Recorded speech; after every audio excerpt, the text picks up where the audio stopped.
Hey everybody, Sean McInnes here, and today we've got a very special interview. We are actually visiting the studios of Valve Software here in Bellevue, Washington to take a look at a brand new campaign in Left 4 Dead 2 called Hard Rain. I'm joined by my old friend, Chet Faliszek, writer on Left 4 Dead 2. Chet, you doing well today? Doing well. Good to see you again, Sean, and we've seen each other enough that you actually know how to pronounce my last name, so that's very nice. I do. It's fun. It just rolls off the tongue. So we're taking a look at that new campaign today, Hard Rain. Can you set the foundation for that? How do those other campaigns lead into this one story-wise? I know you guys have said that story is a new focus for the sequel. Yeah, so we're actually starting the Hard Rain campaign where Swamp Fever ends off. You meet Virgil, the man who helps you escape on his boat, and he needs some gas for his boat, some diesel, and you guys, there's a gas station right there along the shore, one of those little towns along the rivers, and you're going to go run and get some gas. It's a milk run. It's easy. Street. We could have already been there and back by now. Come on.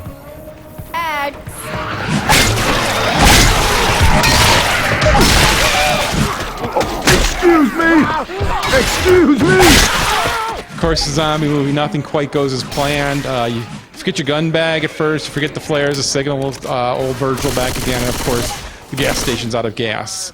So instead of this simple run to go get gas, you actually have to go traverse through the whole city and through the actual old sugar mill to go to a working gas station. Can we not shoot each other, please? Yum! Stop! Hunter's got Ellis!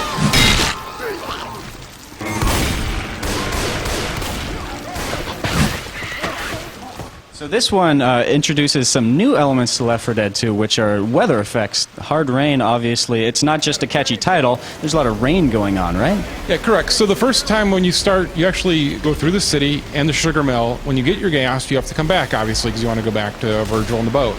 But as you're coming back, the weather's picked up, and all those years you're going, you'll see the weather get worse and worse, but definitely it turns the corners and you're heading back, and you'll actually see storms come up out of nowhere. And you'll get a little hint that you'll see some lightning, and you'll realize, well, we've got to find some cover really quick because the hordes will come when the storms come.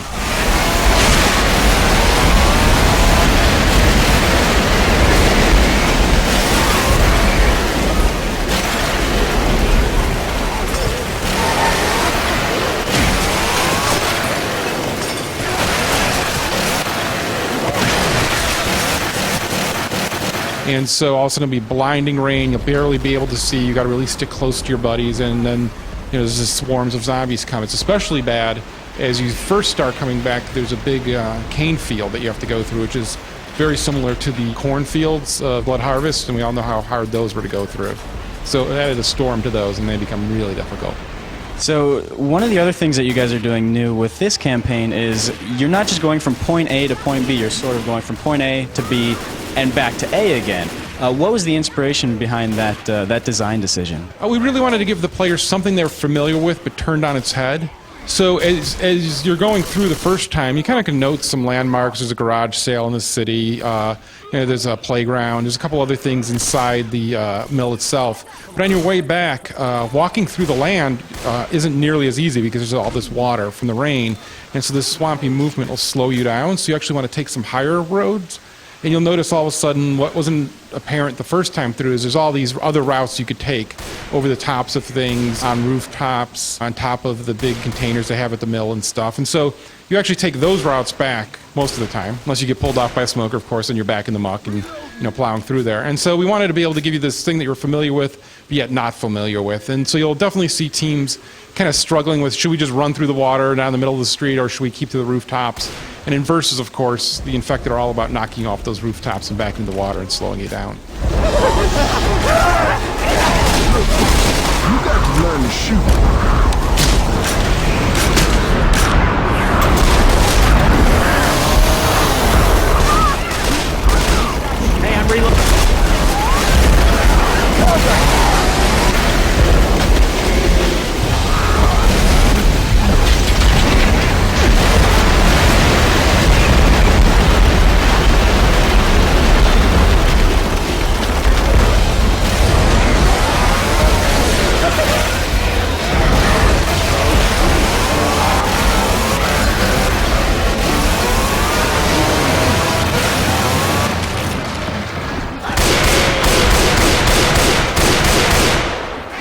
speaking of the water, let's talk about how that affects the gameplay. There's some obvious ones like, hey, you know, Molotov cocktails probably aren't going to work, but there's some less obvious ones, which is the fact that once you get into that water, you're kind of trudging through and you can't really run, right? Yeah, so then you have things like when the charger comes charging at you, it's a lot harder to get out of his way.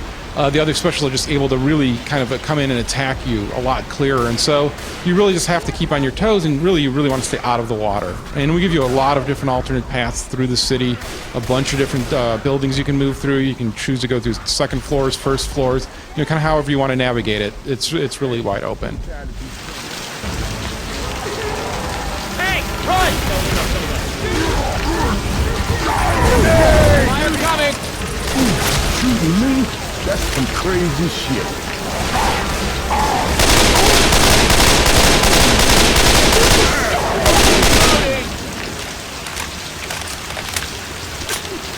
Hard Rain felt pretty sadistic at certain points. I noticed there was no shortage of witches on this campaign. Yeah, it seems the witches kind of like the sugar mill. They enjoy the scent of sugar, I guess. Actually, during development, we had some of the other developers would send us bugs that, hey, I got 3 witches here. This seems broken. And then it's like, no, this is by design. And they're not just regular witches. They're not just sitting down, not moving. They're actually wandering around. So you'll see it's like guard formations almost of you having to try to figure out, oh my God, you know, how are we going to go through this? How are we going to avoid setting off one? Because we set off one, we're probably going to set off the other. And often you kind of have to just sit and wait and let them pass, and then you can work your way through. Each of the campaigns in Left 4 Dead 2 has its own sort of unique, uncommon common. Which is the one that we see in this one? Well, so the sugar mill was actually being torn down and scrapped. So we have a lot of workers with their worker gear on. You'll see they're actually wearing reflective tape, which is helpful in the storm. But they're also wearing hard hats and air protection. So A, they take a lot of damage. B, those earmuffs stop them from hearing pipe bombs. And while if you throw a pipe bomb and there's only 1 or 2 of them, it's not a big deal. But as you get right into the heart of the sugar mill, you'll get swarms of these guys. And all of a sudden your pipe bombs don't work, and you actually have to use something like the boomer bile to fight against them.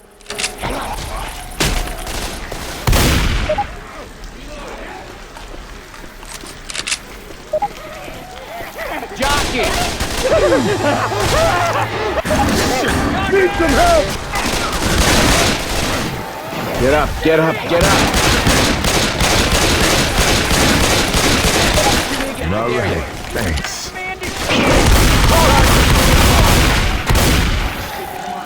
Come on. Now, I noticed that in Left 4 Dead 2, some of those 5th chapter finales are you're sprinting from one spot to another, which was different from the first one, which was just, you know, you're in a standoff, you're holed up. But in Hard Rain, it kind of returns to that Left 4 Dead style standoff at the very end, right? Yeah, well, so we have you go up on top of Burger Tank and you turn the sign on, and that's how you're going to alert Virgil. And we wanted to give you a throwback kind of to that, but it's not quite, because normally in Left 4 Dead 1, we would give you multiple places that we thought were good to hold out.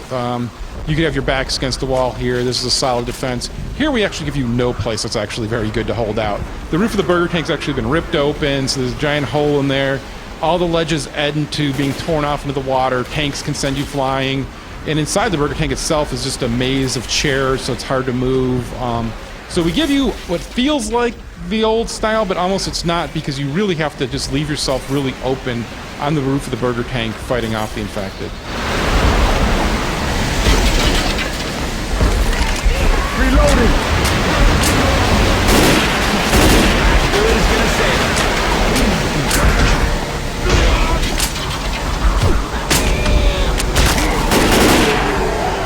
And we also got to play a little bit of the new Scavenge mode, which you guys talked about a week ago. When you first showed it off, you were showing the motel map, which is sort of cramped little area. There's not a whole lot of room to explore. But the maps we saw from Hard Rain while playing Scavenge, they were a lot more spacious. Yeah, so there's 6 total maps, and they're all played differently. And we kind of wanted to have this variety of, so if you like, for example, in Hard Rain, the first map we played, the Milltown, if you decide to go down one route, there's a really long, far way to go to get the farthest cans. And there's points where you're just not going to make it in time. So you have to kind of really strategize how you want to do that. Well, when we played the motel, you can see all the cans pretty close by, and it's really which ones you want to go at in which order. So, you know, it's just different on each of the campaigns.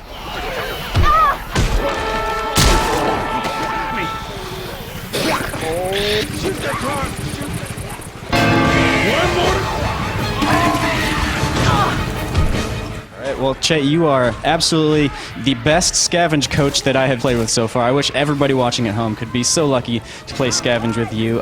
Chet, before I let you go, can you tell us when is Left 4 Dead 2 going to be available in stores and which platforms? So Left 4 Dead 2 will be out this November 17th on PC and 360, and if you pre-order, you'll get access to the demo October 27th. All right, Chet, thank you very much. Thank you guys. There you go. Left 4 Dead 2. Stay tuned for more coverage over the next few weeks.